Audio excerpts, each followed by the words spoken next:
Nightcast. Stephen Lloyd Gilbreth brings you the current news from the world today and how it relates to Bible prophecy. Understanding the end-time events leading to the peaceful world tomorrow.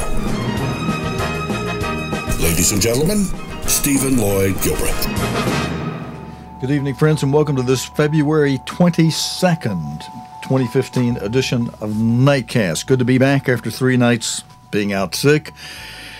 And the opening news tonight, friends, is this extreme winter weather situation we're having in the United States. U.S. weather ice fountain forms in a United States park as cold weather continues to grip the eastern half of the U.S. Temperatures are between 20 and 40 degrees Fahrenheit below normal for February from the mid-Atlantic to the south. Latchwork State Park's fountain runs year-round from a stream but has been encased in ice as temperatures continue to plummet. The icy formation, around 50 feet tall, 15.24 meters, is continuing to draw crowds, with park officials suggesting it could still grow. Saw the fountain on Facebook, so we were exploring and hoping to find it, and we did. We haven't been here in the last couple of years, and I wanted the kids, and I wanted to get a picture of this huge fountain. Oh, come here, Hayden. It's been an exceptional year, and really a testimony as to how cold this winter has really been, and how the duration of, the long cold spell. We really haven't been above freezing in quite a while. Okay. That one's a little bit laughable in a way. A huge fountain froze up. A little more serious news in a video story from my home state, Alabama. There have been multiple crashes in truck skids here in Alabama. A pickup truck has been captured sliding down an icy road in Alabama before hitting other parked cars. Oh, it's over with now. Yeah, I know. It's over. Watch out.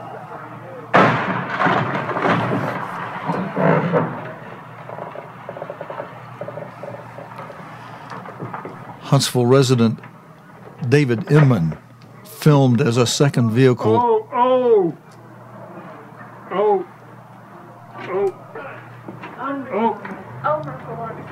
yeah. This is video that David Inman filmed, friends, as a second vehicle after the first vehicle slid down the road, hitting another car before sliding further down the hill. As you saw, a number of vehicles had been abandoned on the impassable street. No one was injured in the crash, thankfully. Friends, we watch news that is related to the 6 seals from Revelation. There's 7 seals in the book of Revelation. The 7th seal relates to the day of the Lord. The first 6 seals relate to the day of man and Satan. And those first seals, let's just pull out on that slide. And the first seal relates to religious deception. It's depicted by a white horse in the book of Revelation, Jesus Christ describing it in plain language in Matthew 24, Luke 13, I should say Luke 21, Mark 13.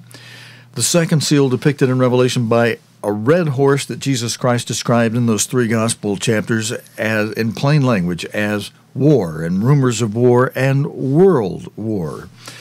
And we've had 2 rounds of world war already. We're in a recess between round 2 and round 3.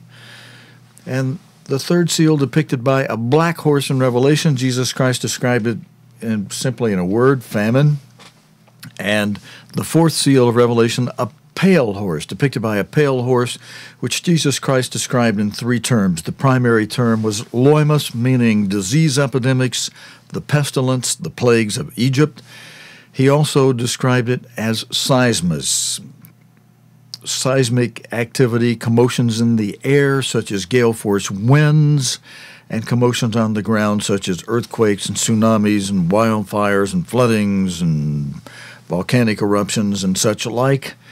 All of these things to happen between the 3rd and the 5th seal in an increasing and an accelerating amount. And when you see them accelerate and get really prolific, Christ says, know that, as he gave an example of knowing when summer is nigh by when the branches of a fig tree become tender and the little buds begin to spring out on it. He said, likewise know that the next seal, the 5th seal, the Great Tribulation is nigh when you see these things increase, including the 3rd element that he mentioned for the 4th seal, between the 3rd and the 5th seal, terike, trouble, not the mega trouble of the 5th seal, the Great Tribulation, but trouble that escalates. And we've got that in tonight's news. Tonight's news, we'll see some bombing in Ukraine. We'll see stories related to bombing and terrorist activity anticipated in the United States. Our next story from the Ukraine, a bomb has killed at least 2 people, including a police officer, and injured 10 others at a rally in Ukraine's second city, Kharkiv. The rally was to be a peace rally. The march was one of several being held to mark a year since the Kiev uprising that led to the fall of pro-Russian leader Viktor Yanukovych. Kharkiv lies outside the conflict zone in eastern Ukraine, where a ceasefire, now the news story says, appears finally to be taking hold. David Stern has this report.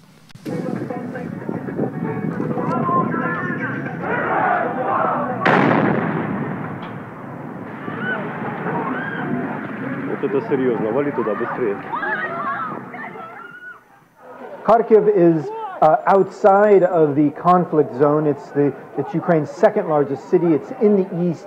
But this is a very disturbing development potentially. Now, this is not the first explosion in Kharkiv or elsewhere, but this took place also during one of these peace marches. It killed, we're receiving different reports. Some officials say 2 people were killed, some people say 3 people were killed, but obviously this adds to the tensions, and it also adds to the worries about the overall situation in eastern Ukraine. And friends, more news a little closer to home for those in the United States. Jay Johnson told ABC, we're in a new phase now. U.S. Homeland Security Secretary Jay Johnson has urged people to be vigilant following a terror threat to Western shopping centers, including one of America's largest malls. He said, as you'll hear him say in this interview, he took the threat by this Somali-based group AlShabab seriously. In a video, the group urged followers to carry out attacks on shopping centers in the U.S., Canada, and the U.K. AlShabab was responsible for the 2013 attack on the Westgate Shopping Center Mall in Nairobi that killed 67 people. I'll have a photograph on that for you later. Let's go to this video interview with Jay Johnson. The video that was released by AlShabab reflects what I believe is the new phase we've evolved in terms of the global terrorist threat and what we need to do in terms of counterterrorism. Groups like ISIL, AlShabab, AQAP are now publicly calling for attacks, either through the internet, through videos, through publications, which means that we need to respond militarily, but we also have to have a whole of government approach through law enforcement, homeland security, and frankly, countering violent extremism efforts here in the homeland, in communities. So I've been personally out there in places like Minneapolis, Chicago, Columbus, Ohio, LA, Boston, meeting with community leaders talking about the importance of public participation in our efforts. We're in a new phase now, and I'm afraid that this most recent video release reflects that. Okay, friends, and all right, let me get back. I was just setting up some of our next shots, and I've got off onto another. Here we go. Another switching bank on our keyboard. All right, I told you that I would have a photograph for you of that shopping center that was blown up. Here's that photograph. Now, Mr. Johnson told CNN that the threat was part of a new phase of terrorism in which attacks would increasingly come from independent actors in their homelands.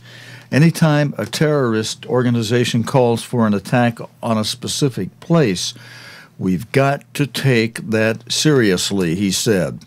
But Mr. Johnson added that he was not advising people not to go to the malls named by the militants. In the video, a man with a British-sounding accent and full face covering calls on supporters of AlShabab to attack American or Jewish-owned Western shopping centers. He specifically mentions Minnesota's Mall of America, the second largest U.S. shopping center, and Canada's West Edmonton Mall, as well as London's Oxford Street and the UK's Capital 2 Westfield shopping centres. Coordinates for the various targets were listed on the screen as they were described. The BBC's Naomi Grimley in Washington says it is possible that the video is part of a rivalry between AlShabab, which is linked to Al-Qaeda, and Islamic State, which has dominated media coverage recently. Now, this photograph, I've got the caption that goes with this photograph here now, friends. AlShabab killed 67 people in an attack on Kenya's Westgate shopping center in 2013. This is a photograph from that attack. UK police said they were aware of the current video and assessing its contents. Both Mall of America and West Edmonton Mall have issued statements saying they were implementing additional security measures.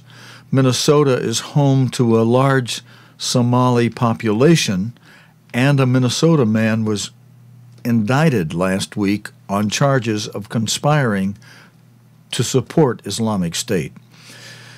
Police and security services in Canada, France, and Denmark have been on high alert recently following attacks by so-called homegrown terrorists inspired by groups such as AlShabab and Islamic State. And friends, in our last report for the evening, we answer the question, and this is from today's news: why is Suleyman Shah's tomb so important? And the caption with this opening photograph for this story reads, "The tomb of Suleyman Shah has now been evacuated and destroyed by the Turkish military.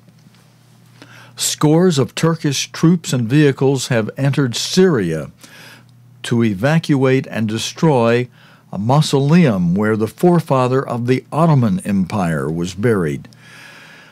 The BBC's Matthew Davis considers why the site was so important.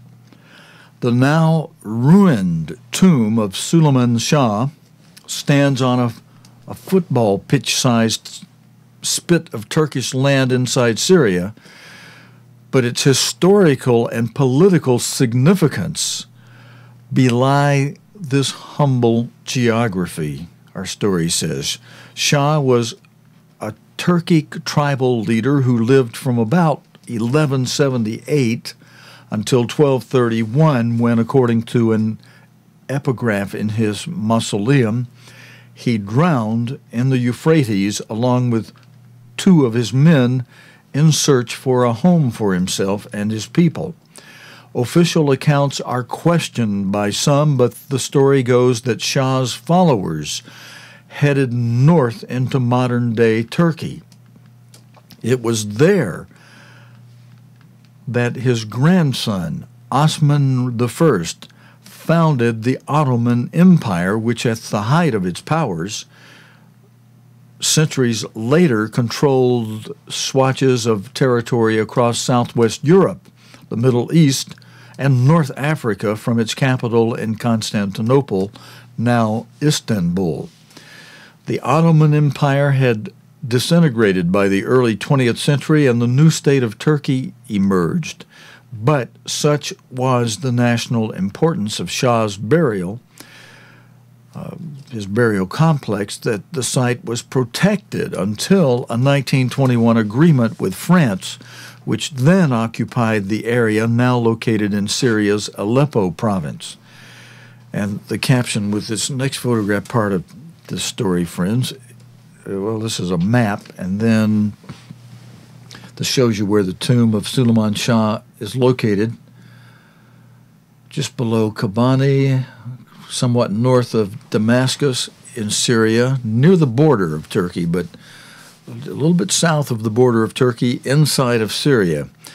The now destroyed complex was on a spit of land by the Euphrates River. Since then, Turkey has invoked its right to station troops there and fly its flag over the site, which was relocated some 80 kilometers, 50 miles to the north when the original area was flooded by the creation of the reservoir Lake Assad in 1974. Turkey's only foreign enclave has retained immense emotional value for its people, but the chaos engulfing Syria in recent years has seen it assume a growing political significance. In August 2012, President Recep Erdogan, then Prime Minister, warned all parties in the Syrian conflict that an action against the tomb would be considered an attack on Turkish territory as well as an attack on NATO land. And amid reports the soldiers stationed there there had been besieged for months by Islamic State militants, last year the Turkish parliament authorized the use of force against the jihadists. However, despite recently joining the U.S. in training some rebels fighting Syrian President Bashar Assad, Turkey has resisted playing a full role in the U.S.-led campaign against Islamic State. Correspondents say that if the historic Suleyman Shah tomb had come under attack, the effect on public opinion would have made it harder for Turkey to avoid a full-scale military campaign against the group. So the fact that the tomb is now moved and the Turkish soldiers evacuated is a great relief for the nation and its leaders, local commentators say. We had given the Turkish armed forces a directive to protect our spiritual values and the safety of our armed forces personnel, Prime Minister Ahmet Davutoglu said after Saturday's operation. Turkish media later showed images of 3 soldiers raising the flag at a new site closer to the Turkish border, which is likely to host a new tomb that authorizes hope will provide a final home for Suleyman Shah. And this last photograph has the caption that reads, "This is the new resting place for the remains of Suleyman Shah." Okay, friends, and that relates to the Ottoman Empire in some ways that we may be talking about in the future. That's it for this Sunday night report. Friends, God willing, and the creek don't rise. We'll be back again tomorrow night, Monday night, with the day's current news related to the Bible and prophecy here on Nightcast. So until next time, this is your host, Stephen Lloyd Gilbreth, saying so long and good night, friends. You have been watching Nightcast with Stephen Lloyd Gilbreth. Nightcast can be seen Sunday through Thursday nights here on COGTV.org. Tonight's program is also available anytime on demand in the COGTV.org video archive.